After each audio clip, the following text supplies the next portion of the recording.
Okay, hi everyone, welcome back to another recipe testing vlog. This week, actually not entirely sure what I'm going to be making yet this week. I have a list of things that I should test, and then I also feel like I need to come up with a few other things. But today I'm going to be making what is called Swedish mulled, or glögg. It's basically Swedish mulled wine, and you drink it a lot on like Sundays in December, so every Advent, and then you drink it with raisins and blanched almonds. I just went and got a little bottle of red wine. For this, I feel like you use a little bit more of like a deeper bodied red, which makes sense. And then you have a bunch of spices like cloves, cinnamon, and cardamom, and like orange peel, and then also add a little bit of vodka. We also just wrapped up a shoe with Food 52, my old coworkers.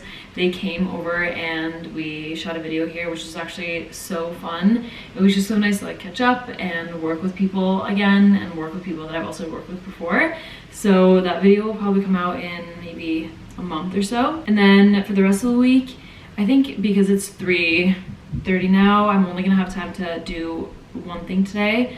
Obviously besides like making dinner and stuff. And then for the rest of the week, I want to test more of my Swedish Thanksgiving recipes. So I'm going to test a cranberry apple pie, and I'm going to test the Swedish stuffing, and then I'm also going to film my milk buns again. I made them last year and they were such a hit. They were so good, and I do this like maple butter glaze on top. It's so good. And then what else? This week is kind of weird because tomorrow I am going to a yoga class with a friend at like 9, so I'm probably not gonna be able to film until like 11 realistically. And then I have a birthday dinner tomorrow night, and then my boyfriend's parents are coming to town on Thursday, so we're gonna be doing stuff with them all Friday and then all weekend, which will be fun. So I'm gonna try to do most of my cooking tomorrow and Wednesday, and then Thursday morning maybe. But I'm gonna start cooking the mulled wine. So what you do first is you can actually make it a few different ways, but if you want the alcohol to evaporate less, which is like if you're drinking it for alcohol reasons, then you don't want it to evaporate, you want to make like a little syrup. So you do a syrup with the spices, and then afterwards you pour it in the wine. So I'm gonna do that, and then that that really only has to warm up, so it's a pretty quick recipe, which is nice. Again, you can make them, like some recipes take way longer, but yeah, that's what I'm gonna do. And then I'm gonna set up like a cute little like glögg station with almonds and raisins, and I got this cute silver platter. Wait, I'll show you. This is what it looks like. So this is what I'm gonna put like a little bowl of almonds and a little bowl of raisins on. I do wish I had cute little small mugs because I love my mugs, but this is like the smallest mug that I have. And when you're drinking glögg, you really want like the really small cups, because it's meant to be just like, it's not meant to get you drunk. It's meant to just be like Sunday afternoon, just like cozy, warm drink. So in Sweden you have very small cups, but this actually might be perfect for it. It's just this size. I think actually that's good.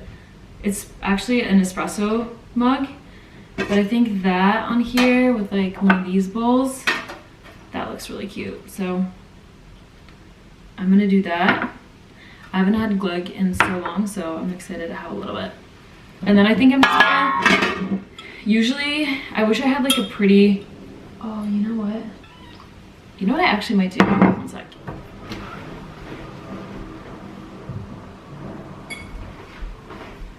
I have this really nice whiskey or liquor pourer thing made of glass. I might actually pour it out into something else and pour the glögg back in here. I was gonna just take the label off this and do it, but I think I might do it in this just because it's gonna look a lot prettier. Okay, also how cute is this sweater? I wanted it to be like, I wanted the video to be kind of like cozy vibes, so I have this cute sweater, and then I have this like matching scarf, which I feel like I'm gonna be wearing this sweater all winter. It's so soft. So I started making the syrup. Here it is. It's gonna cook for maybe like 20 minutes or so, and in the meantime I am gonna prep the bowl with raisins. I'm gonna blanch some almonds, and I actually got some Swedish gingerbread cookies that I hid back here because I know that if they were in the open, then Lucas would eat them all. So I tried to hide them from him. Okay, I changed again. I'm not done with the video yet. I don't know, I wanted to change. But I was nervous that these were gonna be broken because when I kind of shook it, it sounded like they were.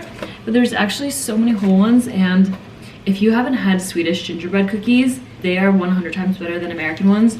They're thinner and there's no molasses in there. And they're just like a little bit less, they're still spiced, but they just are a little bit more mild than American ones, and they're so crispy.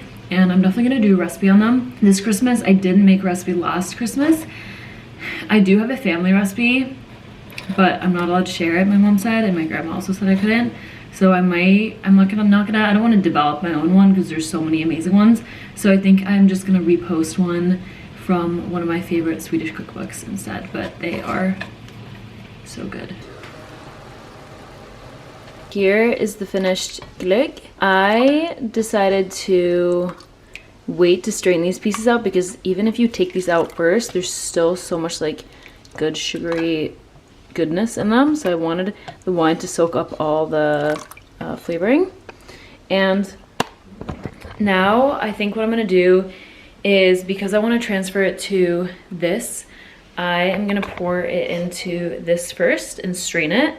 And then I can kind of like, I wish I had a funnel, that's what I need, but then I can kind of more easily pour it into that thing. This turned out so good. It tastes, sometimes when I have glögg, it doesn't taste like, especially in the US, it doesn't taste like how I remember it tasting in Sweden, like when my grandma serves it to me, but this tastes just like I remember it, and I'm so happy. And I'm also so excited for you guys to try making it because it is just the best. And then I blanched some almonds, I just boiled them and then popped them out of their shell too.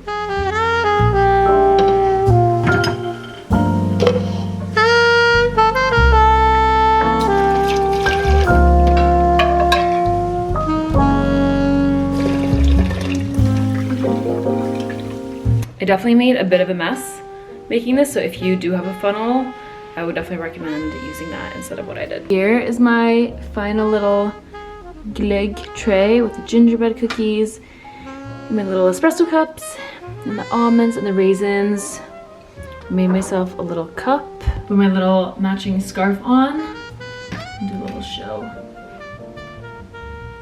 Kind of thinking the other day, I was like, wow, Christmas is only 2 months away, which is so crazy because I feel like I'm not even done with summer. But even doing this is making me excited for the holiday season. I'm definitely gonna try to make it like a thing where I set this up for us every Sunday because my mom used to always do it for us and I thought it was so cute.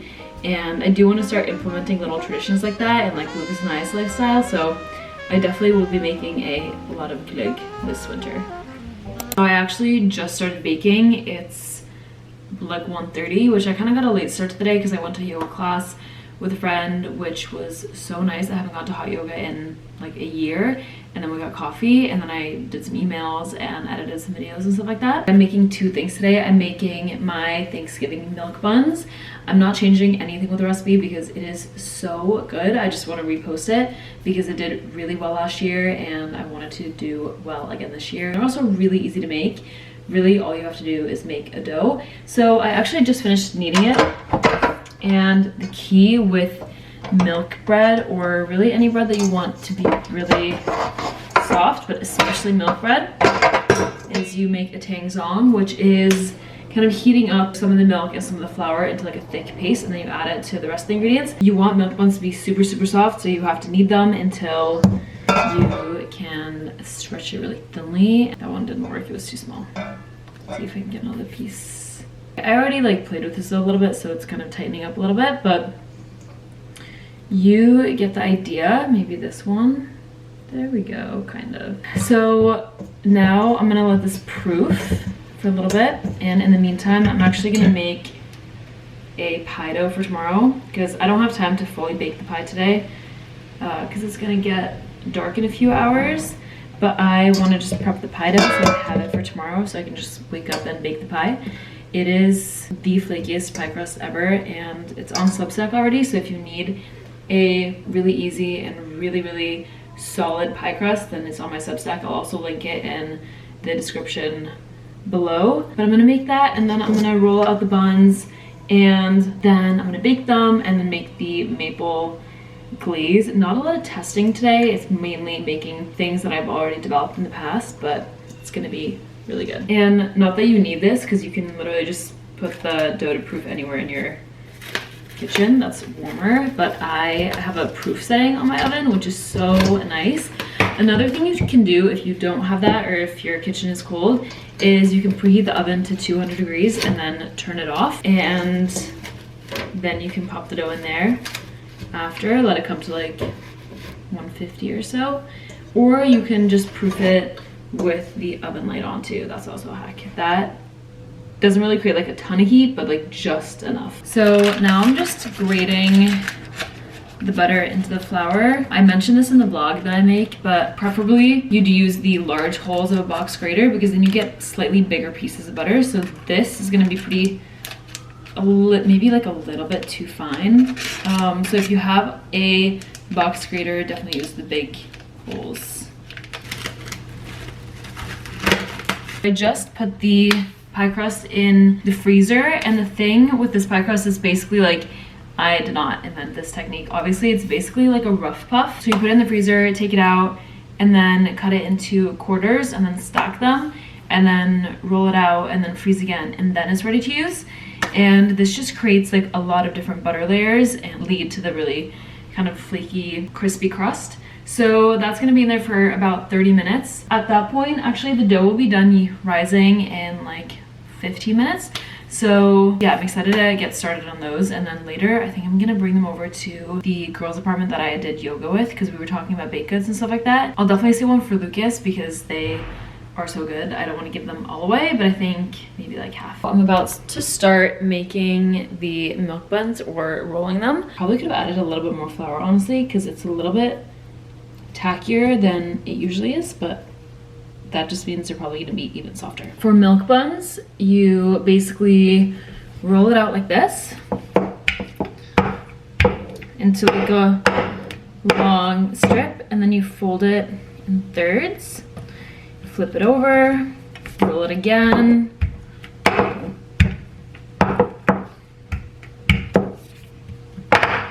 Doesn't have to be perfect.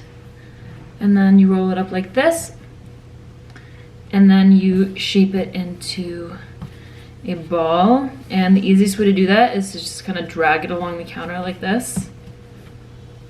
And because the dough has been kneaded so long, and because it's so tacky, it's gonna be tacky but not sticky, so that's why you don't need to add more flour. They rose a decent amount, which I'm happy about. The surface isn't the smoothest. I definitely could have rolled them for a little bit better, but for these, I like to do a little heavy cream or whole milk with an egg, just to give it like the best gloss. They look a little maybe underproofed, because they kind of tore along the edges a bit. I'll show you, but they poofed a lot. You can see right here that it's a bit underproofed, because that's what happens when you don't proof them long enough, is they rise too quickly in the oven and they crack, but they're still gonna be delicious. And now we're gonna brush with some melted honey maple butter.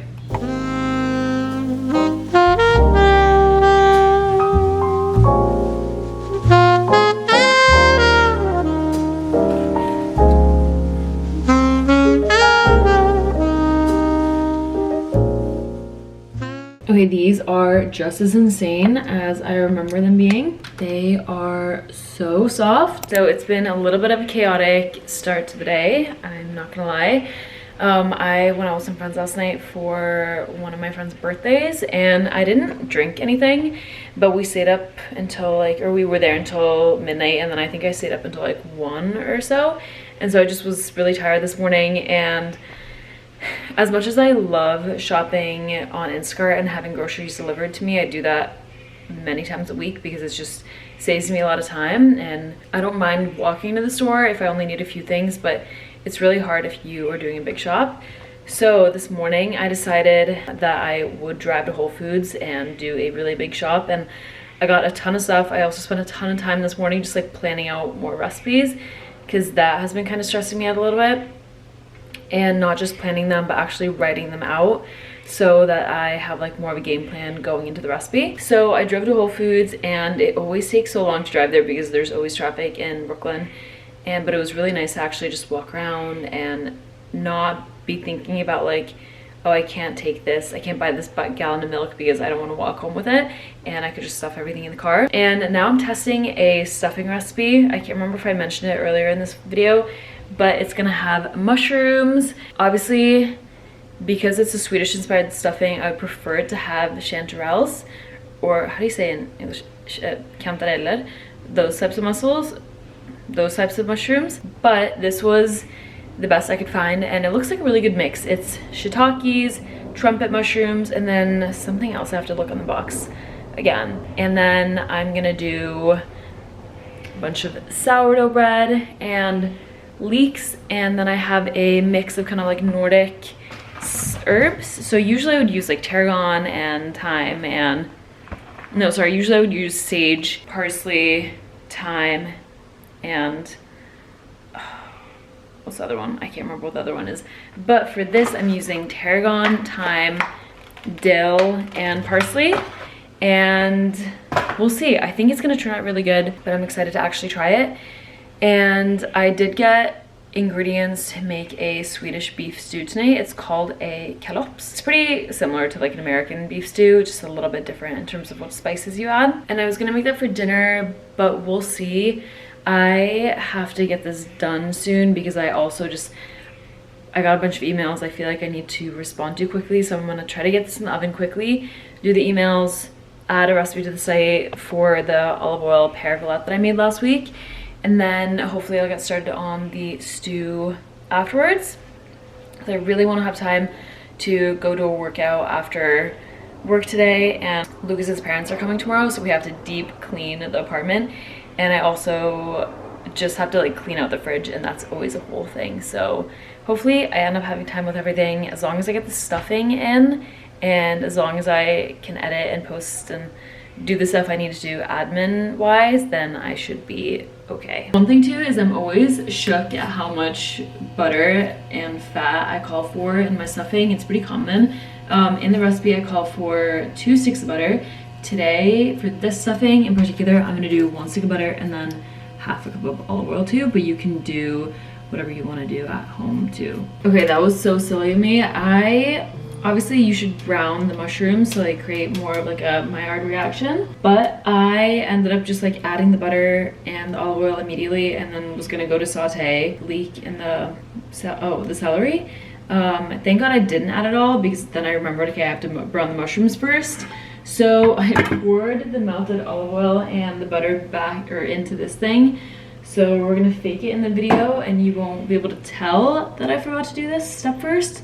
But now I'm actually gonna brown the mushrooms because it is an important step and it is gonna make a difference, I think. Okay, so I have the mushrooms, I have the broth, and then over here I have the toasted bread. I should have probably toasted it a little bit longer, but I'm a little impatient. And then here is the sauteed leeks and celery and all the herbs.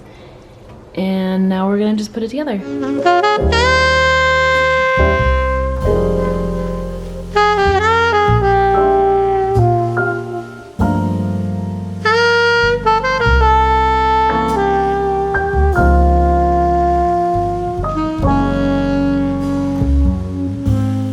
Okay, so the stuffing just came out of the oven, and now I'm just adding a little bit of olive oil. This is not something that you like do in the recipe, but just for the photo, just add a little bit of sauce.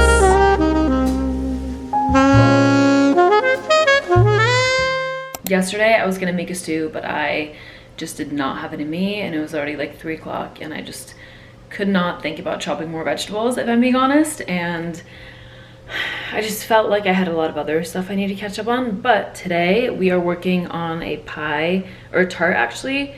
I'm so annoyed though, because I was gonna make an apple pie, and then I ordered this really nice Emile Henry pie dish from Amazon. It was like $50, and we used to sell them at Foodie too, so I know they're really nice and it's a good brand, and I just wanted a nice pie dish, and of course it broke in the mail. So I'm gonna go return that, I think either later today or tomorrow, but I had to kind of switch my plans, and luckily I've been kind of working on writing up this recipe for like a vanilla custard tart with a nut layer, so I decided to just pivot and do that instead. I'm gonna show you, I just made a tart dough or tart shell, and as you can see, it is extremely thin, which is totally fine for some crusts, but I think this pie needs like a slightly thicker crust. Like, it is very, very thin. You can kind of see, but in the right lighting here, you can actually see the actual thing through the dough. So I'm making a new dough that has just a little bit more flour, 1 extra egg yolk, and a little more butter.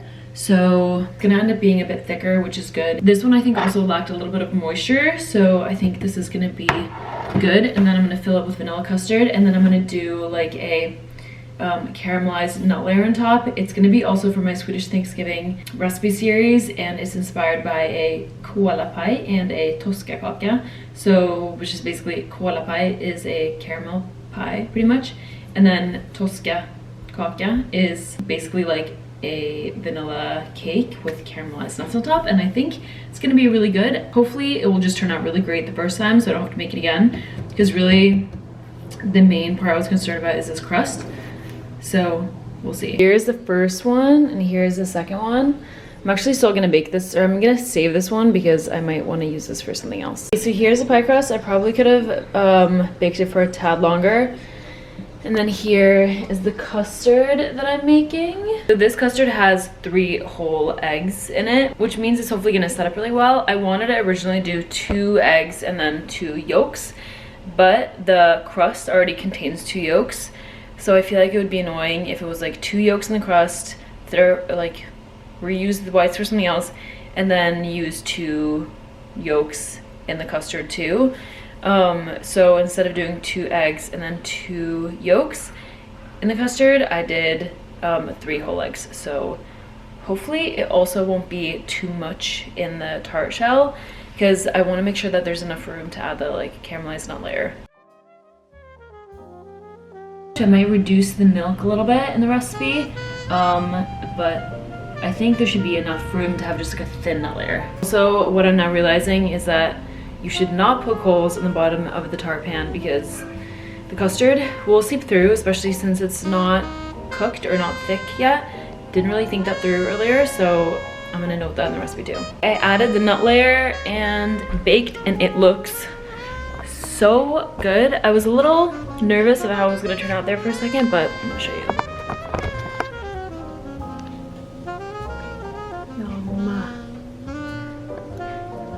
And all that black stuff on the bottom is from some of the custard leaking out and burning. Here is the final tart. It came out really beautiful looking. Now I'm gonna cut into it and taste it. I will say though, because the custard kind of sank into the actual tart pan, I had to do a lot of work to actually get it out. So I'm gonna have to test it again just to make sure that everything is good with it. Here it is. I'm wondering actually if the pie crust should be thinner. It looks like it almost got a little eggy, so I think I have to temper the eggs a bit more. And obviously some of the filling leaked out. So my notes are that it tastes good. You can taste that the egg custard is like a little bit curdled, so that's not ideal. It tastes a little bit flawny, honestly, but definitely has potential. I think as long as I just test it one more time, it should be good for people to make at home for Thanksgiving. But this is actually where I'm gonna end my vlog. Lucas's parents are coming tonight, and then tomorrow I might have to do some work, but nothing to really film. We're gonna go to a bunch of good restaurants this weekend, and they haven't stayed with us ever before actually, so it's gonna be fun to actually have them stay with us. And then I'm gonna try to hopefully get up a recipe this weekend, but we'll see. And yeah, thank you so much for watching, and I will see you in the next video.